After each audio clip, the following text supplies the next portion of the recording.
कौन कौन से ग्रह है? बुध और शुक्र, बुध और शुक्र यानी मरकरी और वीनस, है ना। अच्छा, वीनस के बारे में क्या जानते हो आप? वीनस क्या है? सबसे चमकीला ग्रह है, ठीक है, सबसे चमकीला ग्रह है। ऊपर से क्या है? सबसे गर्म ग्रह है। कारण क्या है गर्म होने का? कितनी है CO2 उसके ऊपर? 98%। अच्छा, और क्या है इसमें? हाइड्रोजन और हीलियम पाई जाती है, जिसके कारण ये चमकीला है।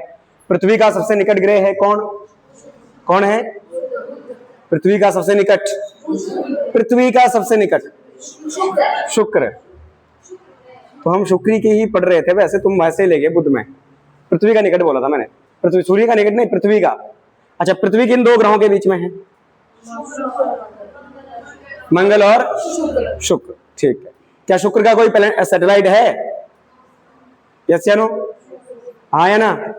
नहीं है, ठीक है। और ये एंटी क्लॉकवाइज क्या करता है? सूर्य का परिक्रमण करता है, ठीक है। अच्छा, चलिए आज हम पढ़ेंगे अगला ग्रह कौन सा है, इसके बारे में पढ़ना पड़ेगा क्या? पृथ्वी के बारे में पढ़ने की जरूरत है? अरे हम लोग कहाँ रहते हैं? कहाँ रहते हैं? हवा में। कहाँ पे? पृथ्वी पर। तो पृथ्वी के बारे में आप क्या जानते हैं बताइए जरा। पृथ्वी क्या है भाई? एक ग्रह है, पहली बात तो ये। कैसा ग्रह है? कैसा दिखता है? नीला ग्रह दिखता है, ठीक है। कारण क्या है नीला होने का? है जल की अधिकता। जल की अधिकता। कितने % जल है इसके ऊपर? कितना? 71%। और भूभाग कितना है? भूभाग कितना है? 29%। भूभाग कितना है? 29%। और आपका जो है जल कितनी है? जल कितना है? 71%। अच्छा, अगर हम पृथ्वी के ऊपर की बात करें, पृथ्वी के वायुमंडल में सर्वाधिक गैस कौन सी? हमारी पृथ्वी के एटमॉस्फेयर में सबसे ज्यादा गैस कौन सी? कौन सी? नाइट्रोजन। कितनी? 78%। दूसरी सबसे ज्यादा ऑक्सीजन। कितनी? कितनी? अप्रोक्स कितनी है? 20.98%, यानी 21% है, ठीक है। अच्छा, तीसरी कौन सी है सबसे ज्यादा? ऑर्गन, 0.093%। और उसके बाद कौन सी है? CO2, 0.03। ये आपसे पूछी जाती है, 0.2 भी नोटेड, ठीक है। क्लियर बात सबको? हाँ, लिख लिया ना सबने? नाइट्रोजन कितनी? 78%। ऑक्सीजन कितनी? ऑक्सीजन कितनी? ऑर्गन कितनी? 0.9। और कार्बन डाइऑक्साइड कितनी? 0.03%। अच्छा, वायुमंडल की कितनी परतें हैं भाई? परतें कितनी है? शॉर्ट में यही देख लेते सारा, ठीक है। परतें कितनी है वायुमंडल में? 5। नीचे से ऊपर को जाए तो सबसे पहली कौन सी? क्षोभ मंडल। उसके ऊपर समताप। उसके ऊपर हाँ जी मध्य मंडल के ऊपर आयन मंडल। और उसके ऊपर बाह्य मंडल। समझ गए ना बात? सबसे नीचे कौन सी? क्षोभ मंडल। उसके बाद समताप का ये एक भाग है ओजोन मंडल। किसका ही सब पार्ट है ये? किसका सब पार्ट है? समताप का। इसके ऊपर कौन सा? उसके ऊपर कौन सा? बाह्य मंडल। यहां तक समझ आया? यस या नो? अब इनकी विशेषताएं देखो। विशेषताएं समझ रहे कि किसके अंदर क्या होता है। वायुमंडल, पहले ये बताइए कि वायुमंडल किसे कहते हैं? वायुमंडल किसे कहा जाता है? हाँ जी, व्हाट इज एटमॉस्फेयर? जल्दी बताइए, शाबाश। पृथ्वी के चारों तरफ के वायु के आवरण को वायुमंडल कहते हैं। या पृथ्वी के चारों तरफ जो है वायु की भिन्नता या गैसों की भिन्नता के कारण क्या है को क्या कहते हैं, वायुमंडल कहते हैं। देखो देखो हमारे पृथ्वी के वायुमंडल के चारों तरफ बहुत सारी गैसें हैं ना, गैसों का मिश्रण है, तो उसी को क्या बोलते हैं, वायुमंडल। क्या बोलते हैं? तो सबसे पहले क्षोभ मंडल देखो भाई, अगर क्षोभ मंडल की बात करें तो जितनी भी मौसम से संबंधित घटनाएं होती है, मौसम संबंधी घटनाएं, ठीक है, मौसम संबंधी घटनाएं वो कहां होती सारी, क्षोभ मंडल में। जैसे बिजली का चमकना, बादल का गरजना, वाष्पीकरण होना, संघनन क्रिया, चक्रवात, प्रतिचक्रवात, या फिर आंधी तूफान, या फिर बादल का बनना, ये सारी की चीजें कहां होती है? हाँ जी। तो बादल कहां बनते हैं, बिजली कहां चमकती है, बादल कहां गरजते हैं? हाँ जी। वाष्पीकरण कहां होता है और संघनन क्रिया कहां होती है? अब संघनन क्रिया क्या होती है बताओ? संघनन किसे कहते हैं? इसको बोलते हैं कंडेंसेशन। एक होता है वाष्पीकरण और दूसरा होता है संघनन। दोनों में क्या फर्क है? संघनन और वाष्पीकरण, या वाष्पीकरण और संघनन में क्या डिफरेंस होता है? Evaporation and condensation. हाँ जी। वाष्पीकरण का मतलब क्या होता है? जल का गैस के रूप में बदलना, जल का गैस के रूप में बदलना और बादल बनना। समझ गए ना बात? बादल का जल की बूंदों में या फिर आपका बर्फ में बदलना क्या कहलाता है? संघनन। क्या कहलाता है? जब हम आगे रेन के बारे में पढ़ेंगे, वर्षा के बारे में पढ़ेंगे, तब ये सारी बातें बताऊंगा वहां। अच्छा, दूसरा कौन सा है भाई? समताप मंडल। समताप मंडल में क्या पाई जाती है? वायुदाब कैसा है यहाँ पर? वायुदाब कैसा है? सम्मान। कैसा रहता है? एयर प्रेशर कैसा रहता है? एयर प्रेशर सेम रहता है। इसी कारण से यहाँ वायुयान उड़ने की आदर्श दशा पाई जाती है। तो हवाई जहाज है कौन से मंडल में उड़ते हैं? कौन से मंडल में? समताप मंडल में। इसी का ये एक और मंडल है ओजोन मंडल, जिसमें क्या पाई जाती है? ओजोन लेयर, ओजोन परत पाई जाती है। ठीक है। तो कईयों बार क्वेश्चन आ जाता है कि ओजोन परत कहां पाई जाती है, तो ओजोन मंडल ऑप्शन नहीं होता है, फिर तो आसान हो जाएगा ना क्वेश्चन। तो इसीलिए क्या बोल देना आपने? समताप मंडल। क्या बोल देना? ये ओजोन जो परत है इसे पृथ्वी का सुरक्षा कवच भी कहा जाता है। क्या कहते हैं इसको? पृथ्वी का सुरक्षा कवच कहते हैं। जबकि लंग्स ऑफ द अर्थ किसे कहते हैं? पृथ्वी के फेफड़े किसे कहते हैं?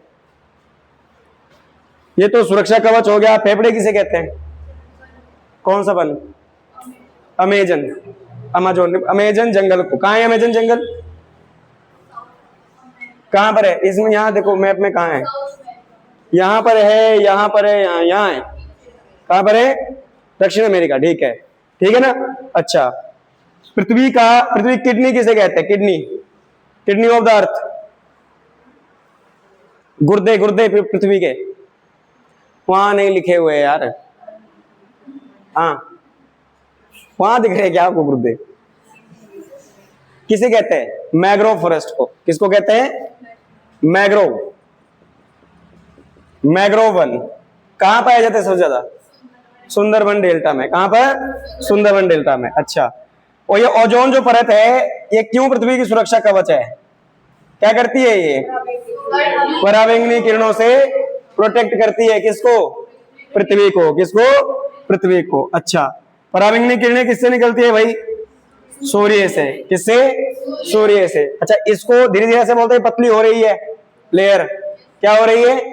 तो इसको मापने के लिए किसका प्रयोग किया जाता है?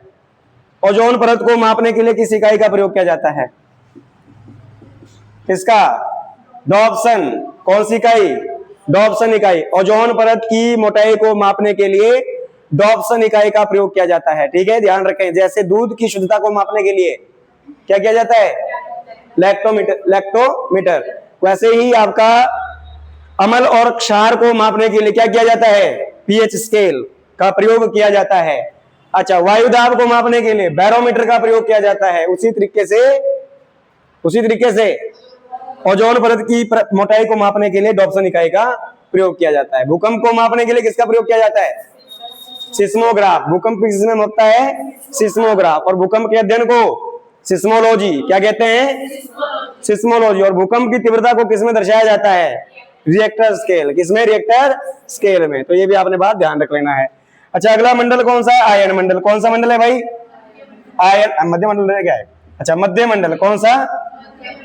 यहां पर उल्काओं में आग लगने की घटना होती है।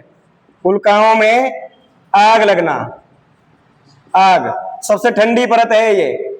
पूरे वायुमंडल की सबसे ठंडी परत कौन सी? मध्य मंडल। परंतु ग्रेविटी और घर्षण के कारण यहां पर उल्काओं में आग लगने की घटना होती है, जो हमें तारा टूटने का आभास कराती है। ठीक है, तो ये भी ध्यान रखें।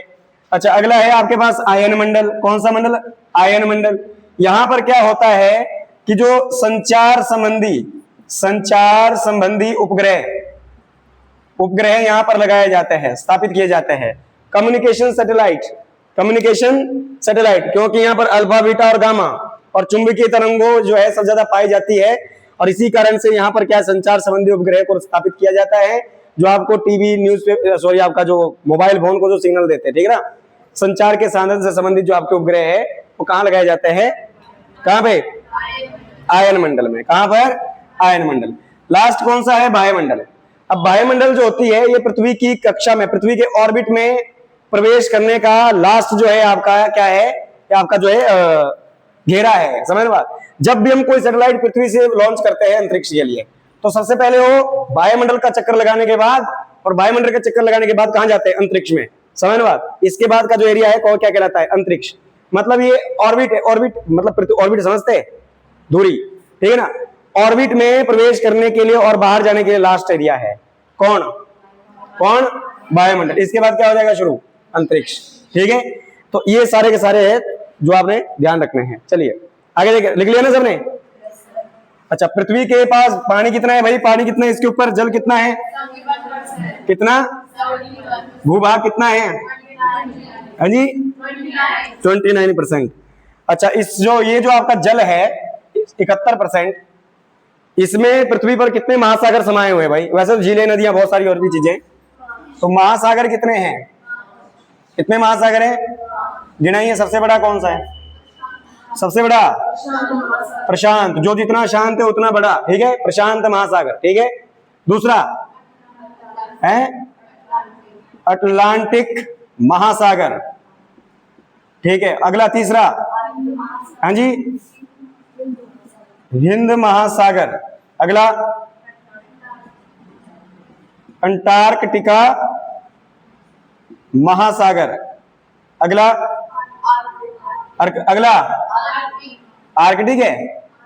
हाँ कौन सा है? कितने हो? 1 2 3 4 5वां है ना ये, तो आर्कटिक। आर्कटिक महासागर। देखो अभी प्रशांत सबसे बड़ा, छोटा छोटा इस तरीके से, सबसे छोटा ये आर्कटिक। ठीक है, इनकी आकृति देखे, इसकी आकृति कैसी है? प्रशांत की ट्रायंगल। कैसी है? ट्रायंगल। इसकी कैसी है? एस शेप में। कैसी है?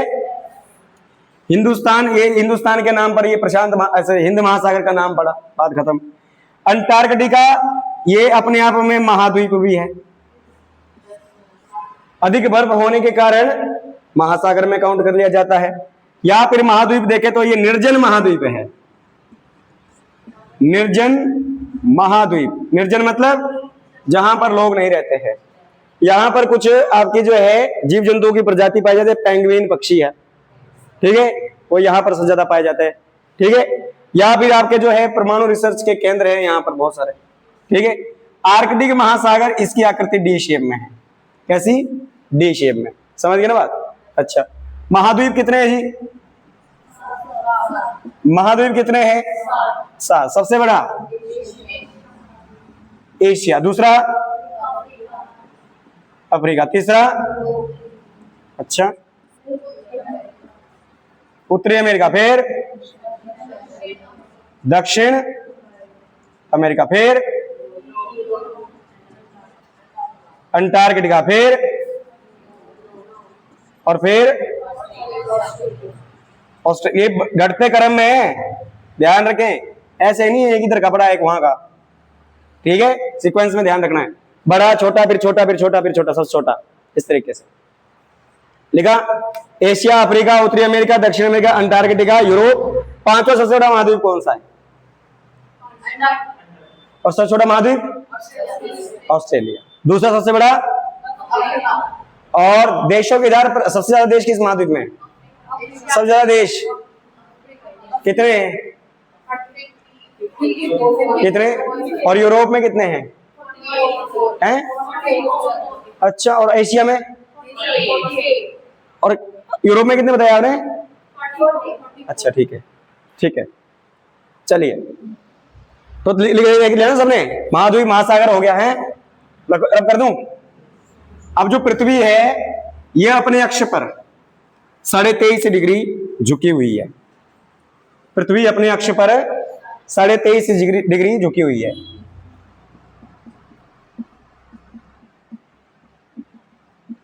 झुकाव कितना है पृथ्वी का? कितनी है झुकी हुई है? 23.5 डिग्री झुकी हुई है। और अपने आधार पर,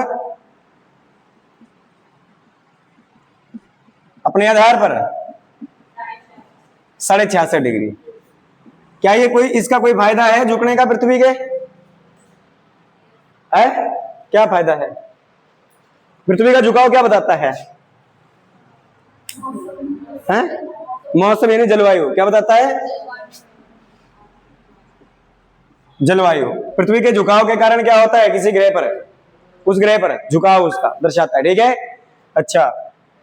हमारी जो पृथ्वी है उसका परिक्रमण काल कितना है? परिक्रमण काल कितना है?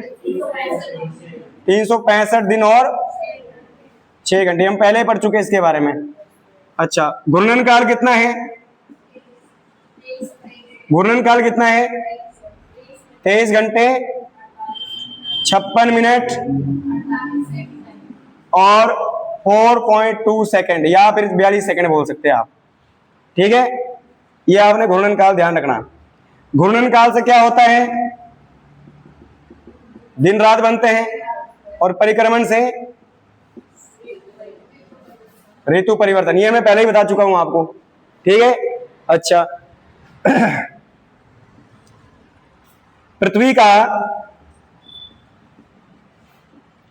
सबसे निकट चमकीला तारा कौन सा है? तारा बोला मैंने, वो ग्रह है। पृथ्वी के सबसे निकट चमकीला तारा, हाँ, कौन सा? Proxima Centauri. लिखते रहो साथ साथ। ठीक है, सूर्य के बाद सेकंड सबसे चमकीला तारा। सूर्य के बाद यदि कोई चमकीला तारा है तो कौन है? साइरस। परंतु पृथ्वी से दूर है, इसे डॉग स्टार भी कहते हैं।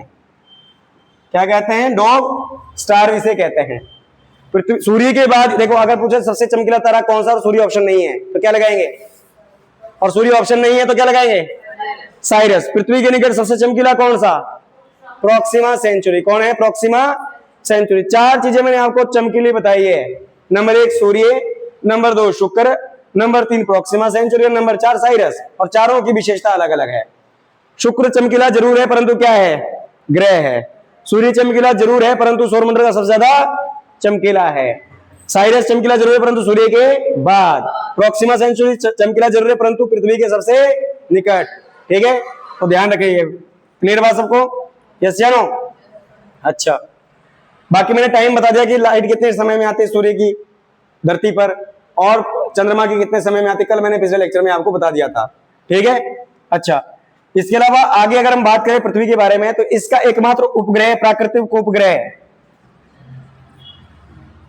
प्राकृतिक उपग्रह कौन सा? चंद्रमा। कौन सा? कैसा उपग्रह है इसका? कैसा है? कैसा है भाई? आर्टिफिशियल है क्या? कैसा है? प्राकृतिक। ठीक है, ये एकमात्र ऐसा उपग्रह है,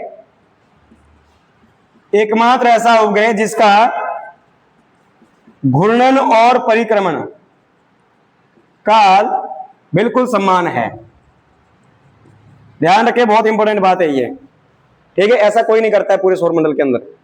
ठीक है, ये ऐसा उपग्रह है जिसका घूर्णन और परिक्रमण काल सेम है। मतलब जितना समय ये पृथ्वी के चारों तरफ चक्कर लगाने में लगाता है, उतना ही समय अपने आप के एक चक्कर लगाने में लगाता है। और कितने दिन में करता है परिक्रमा? क्या गुणनकार इसका? 27 दिन 8 घंटे। इसीलिए चंद्रमा महीने में कुछ ऐसे दिन होते हैं जब चंद्रमा नहीं दिखाई देता। ठीक है, समझ गए ना बात? तो ये आपने ध्यान रख लेना है। कोई दिक्कत? यस या नो? चलिए, इसके अलावा चंद्रमा के ऊपर एक और चीज है, शांति सागर। ये क्या है? ये डस्ट ऑफ क्लाउड्स, बने बादल, धूल से बने बादल क्या कहलाते हैं? धूल से बने बादल क्या कहलाते हैं? शांति सागर। कहां पर है ये? कहां पर है ये? चंद्रमा पर। शांति सागर ऐसा नहीं है कि पानी वाला है तब पागल नहीं हो तो पानी ढूंढने लगे वहां। ठीक है, सरल बात। हाँ, तो ये हो गया आपका चंद्रमा के बारे में। क्लियर बात सबको? यस या नो? चंद्र ग्रहण मैंने आपको समझा दिया था। चंद्र ग्रहण कब लगता है? जब पृथ्वी बीच में आ जाए चंद्रमा और सूर्य के, तो क्या लगेगा? और जब चंद्रमा बीच में आ जाए सूर्य और पृथ्वी के, तो क्या लगेगा? सूर्य ग्रहण। क्या लगेगा? सूर्य ग्रहण। Is it clear? चलिए आगे देखिए। पृथ्वी पर एक घटना होती है, उपसौर और अपसौर की घटना। क्या होती है? उपसौर और अपसौर की घटना होती है भाई। लिखो बरा, उपसौर और अपसौर। उपसौर और अपसौर लिखा?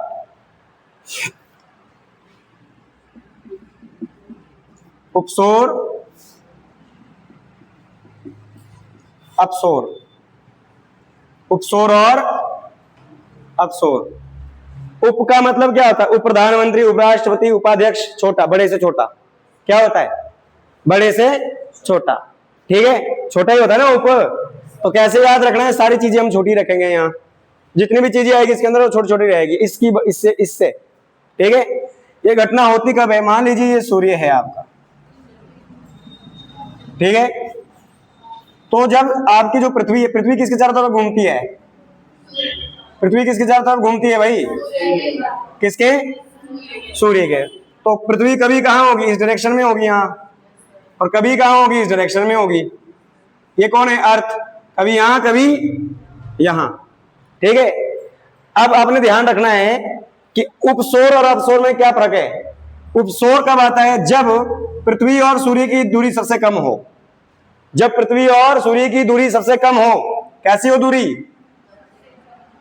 यानी जब पृथ्वी सूर्य के नजदीक आ जाए तो क्या होती है? उपसौर। दूरी भी कैसी है इसमें? कम। दूरी कैसी है? और ये कब होती है? 3 जनवरी को। कब होती है घटना? 3 जनवरी को। कब होती है? 3 जनवरी को। ठीक, इसका उल्टा करो यहाँ। अब में क्या करना है? इससे बढ़ा रखना है। जब दूरी सूर्य और पृथ्वी की कैसी हो? कैसी हो दूरी? अधिक। कैसी हो दूरी? डिस्टेंस कैसा हो? जब पृथ्वी सूर्य से दूर निकल जाए तब कौन सी घटना होती है? सबसे दूर हो जब पृथ्वी। अपसौर। कब होती है? 4। 3 से बड़ा क्या? 4। और जुलाई, 4 जुलाई को होती है। कब होती है? 4 जुलाई को होती है। कब होती है भाई? 4 जुलाई को होती है। समझ गए ना बात? उपसौर और अपसौर में क्या फर्क हुआ? हाँ, जब पृथ्वी सूर्य के नजदीक हो तो कौन सी घटना होती है? उप। और कब होती है? 3। 4 से छोटा कौन होता है? 3। और गिनती के हिसाब से जनवरी में पहला महीना आ जाता है। ठीक है, जुलाई उसके बाद का महीना आता है। तो सारी चीजें यहाँ बड़ी, यहाँ छोटी, सारी चीजें यहाँ छोटी छोटी रखनी है। ठीक है, अब दूसरी बात, अगर पृथ्वी बीच में हो तो क्या कहते हैं? अगर पृथ्वी औसत बीच में हो, औसत को समझ रहे ना बात, ना दूर ना कम, तो इसे कहते हैं पृथ्वी और सूर्य की औसत दूरी को। बताइए क्या कहते हैं? क्या कहते हैं? जोर से। क्या? सिजगी? ये क्या होता है ना? खगोलीय एकक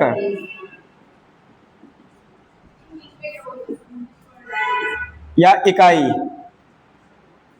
खगोलीय देख लेना आपने, खगोलीय एकक क्या इकाई, परंतु वो तो नहीं है जो आप बोल रहे। ठीक है, खगोलीय एकक क्या? खगोलीय इकाई। पृथ्वी और सूर्य की औसत दूरी को खगोलीय एकक क्या? खगोलीय इकाई कहा जाता है। ठीक है, ध्यान रखें। अच्छा, मेरे को एक बात समझाओ जरा। यहां मैंने क्या बोला कि पृथ्वी सबसे नजदीक कब होती है सूर्य के? 3 जनवरी को। तो जब पृथ्वी सूर्य के नजदीक हो तो गर्मी होनी चाहिए ना, तो जनवरी में क्या होता है हमारे यहाँ? हाँ, और पृथ्वी सबसे दूर जा रही तो क्या हो रहा है? कब जाती है दूर? जुलाई में। तो ठंड होनी चाहिए, यहाँ क्या हो रही है जुलाई में? क्यों होता है ऐसा बताइए? थोड़ा दिमाग लगाओ, थोड़ा समझ रहे मेरी बात? मैं क्या बोल रहा हूं आपसे? आए ना? अरे भाई 4 जुलाई को तो दूर जा रही तो सूर्य की किरणें कम पड़नी चाहिए। यहाँ गर्मी हो रही है भयंकर धरती पर, हमारे यहाँ तो, हमारे भारत में तो हो रही है ना। जून जुलाई में गर्मी होती है ना। अच्छा जनवरी में कैसी होती है? हमारे यहाँ ठंडी होती है। तो यहाँ तो नजदीक है पृथ्वी, तो ठंड क्यों हो रही है फिर? मैंने आपको पिछले लेक्चर में भी बताया था, जब पृथ्वी दूर जाती है तो मौसम परिवर्तन होता है परिक्रमण की जान। क्या रीजन है उसका? केपलर का लॉ क्या करेगा इसमें? क्या कर सकता है केपलर का लॉ? बताओ। केपलर का लॉ तो सिर्फ ग्रहों की गति के सिद्धांत से था, हैं? बताइए बताइए बताइए, शाबाश। कारण क्या है? कारण क्या है? आपने अभी पढ़ाया था मैंने, पृथ्वी अपने अक्ष पर कितने डिग्री झुकी हुई है? कितने डिग्री झुकी हुई है? कितने? 23.5 डिग्री झुकी हुई है। कितने डिग्री झुकी हुई है? तो पृथ्वी का झुकाव ही क्या करता है? ये सारी चीजें करता है, ठीक है। अब अगर आप यहां देखेंगे तो हमारी जो पृथ्वी है किससे कैसे चक्कर लगाती? इस तरीके, ये सूर्य है बीच में, ठीक है। क्या है? सूर्य है। तो सूर्य के चारों तरफ चक्कर लगाते हैं पृथ्वी, यस या नो? पृथ्वी ऐसे तो नहीं है, ऐसे झुकी हुई है, ऐसे ही झुकी हुई है ना पृथ्वी 23.5 से, तो इस डायरेक्शन में, तो ऐसे चक्कर लगाएगी वो, ऐसे। यहां से जब इधर जाएगी तो इधर को देखेगी, और जब यहां जाएगी तो बाहर को देखेगी, है ऐसे ही है। तो अगर ये हम ध्रुव मान ले इसको, समझ में? इस तरीके से, इस तरीके से यहां पे भी क्या होगा? ध्रुव होगा ऐसे ही। हमारा भारत कहां है ग्लोब में? ग्लोब में कहां है भारत? उत्तरी ध्रुव में। कौन से ध्रुव? भारत यहां है, इधर इधर। ये 0 डिग्री की रेखा है, ये इंडिया है यहां। ये कहां है? इंडिया। समझ गए? यस या नो? देखो, जब नजदीक होगी पृथ्वी, जब क्या होगी? नजदीक होगी, तो ये ऐसे रहेगी। भारत उत्तरी ध्रुव में है तो सूर्य की किरणें कैसी बढ़ेगी? तिरछी। कैसी बढ़ेगी? तिरछी। कैसी बढ़ेगी? नजदीक है सूर्य, पृथ्वी नजदीक है, परंतु किरणें कैसी पड़ रही है? तिरछी, सीधी नहीं पड़ रही है। ये जो सूर्य है इसको तिरछा देख रहा है, नजदीक होने के बाद भी तिरछा देख रहा है, ठीक है, क्योंकि ऐसे झुकी हुई है पृथ्वी, ठीक। और इसी कारण से यहां पर क्या होती है सर्दी में? 3 जनवरी को क्या होती है? ठंड होती है। इसी तरीके से जैसे जैसे जाएगा, दूर जरूर है, दूर जरूर है, परंतु भारत यहां है। देख किसकी तरफ रहा है? सीधा। किसकी तरफ? तो सूर्य की सीधी किरणें किसके ऊपर पड़ रही है? हाँ, कई बार ऐसा होता है ना, नजदीक होने के बाद भी दूर है, दूर होने के बाद भी नजदीक है। समझ रहे मेरी बात? है तो ये सही होता है, ठीक है। इसी कारण पृथ्वी के झुकाव के कारण ये कंडीशन रहती है। समझ गए ना बात? यस या नो? कोई दिक्कत? तो उपसौर अपसौर की घटना कब होती है पता लगा? यस या नो? गुड, चलिए आगे बढ़िए। तो ये था पृथ्वी के बारे में, इसके बारे में, पृथ्वी के बारे में। पृथ्वी के बारे में तो वैसे बहुत है, जल मंडल है, स्थल मंडल है, पठार है, आगे फिर पूरी यही कर सकते हैं, पूरी ज्योग्राफी खत्म, ठीक है। एक ही ज्योग्राफी इस पृथ्वी के ऊपर है ना जी। चलिए आगे देखें। इसके बाद अगला ग्रह कौन सा? मार्स। कौन सा ग्रह है? क्या कहते हैं इसको? लाल ग्रह। क्या कहते हैं? कारण फेरिक ऑक्साइड की अधिकता।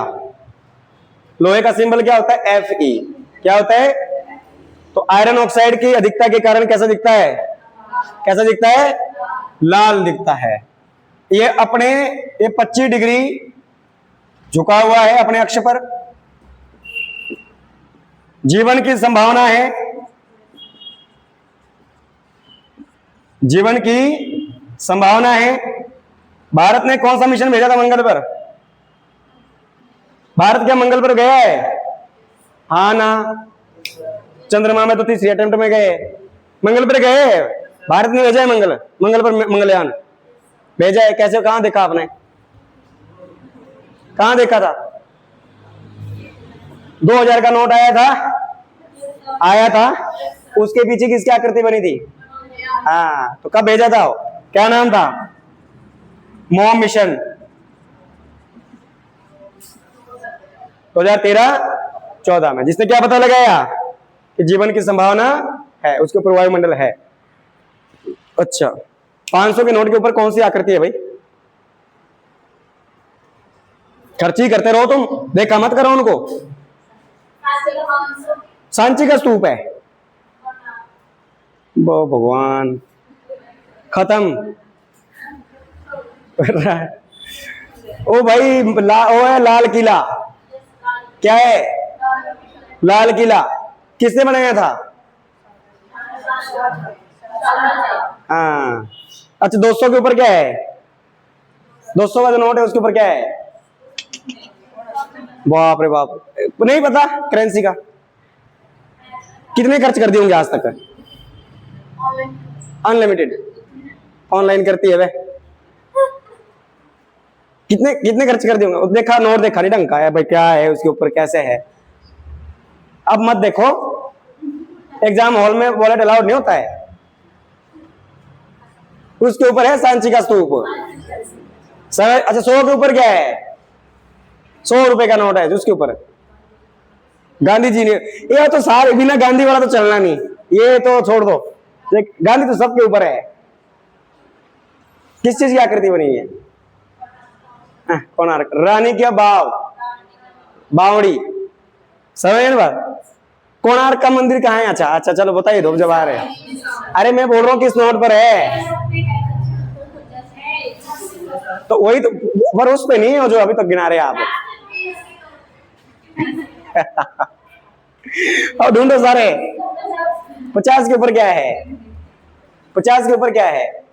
शायद उसके ऊपर है कोणार्क का मंदिर, कोणार्क का रत्न मंदिर, कोणार्क का सूर्य मंदिर है। 20 के ऊपर क्या है? 10 के ऊपर क्या है? अच्छा, पुराना 100 का नोट जो है उसके ऊपर क्या है? नए वाले पे तो रानी का बाव है, जो पुराने वाला है उसके ऊपर, हाँ 50 के ऊपर हम्पी का मंदिर है। 10 रुपए के ऊपर कोणार्क का मंदिर है, ठीक है। 10 के ऊपर। 100 के ऊपर क्या है? पुराने वाला। बंद क्यों हो गए? वो बंद थोड़ी हो है।